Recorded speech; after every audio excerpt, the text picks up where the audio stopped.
Well, I think when we say spiritual infancy, first of all, the thing that Jesus always modeled again, here we are talking about the perfect model, is he never gave us, solid food till we're ready for it.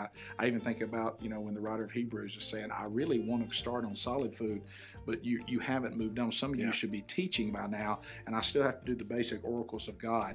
I think it is exactly what it is. You don't want to start out by saying, let's talk about pre-trib, post-trib, the first time. When you're talking about spiritual infancy, let's get the basic oracles of God, the gospel, and let's learn that first. And then as you move forward, you get into the deeper concepts of the Bible, because you don't get the gospel right, the foundation right. That's right. The rest of it's going to be, completely out of whack.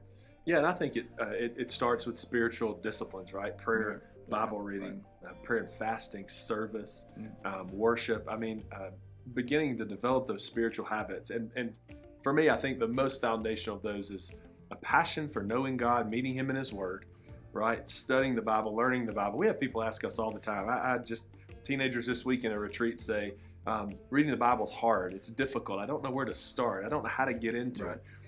And Hebrews 4:12 tells us that the Scripture is living and active. Right. That makes it different than any other book. And I tell teenagers all the time, if you want to develop a passion for reading the Bible, here's the secret. Read the Bible. Right. Because it's living and active, because we have the Spirit in us, quickening our hearts, we will actually grow in our passion for reading the Bible when we read the Bible. And I think if you just want to say, can you get a little more specific, I would say the Gospel of John. Yeah. If you want to start with anybody, say, here we go, here's entry level, that is a book about Jesus.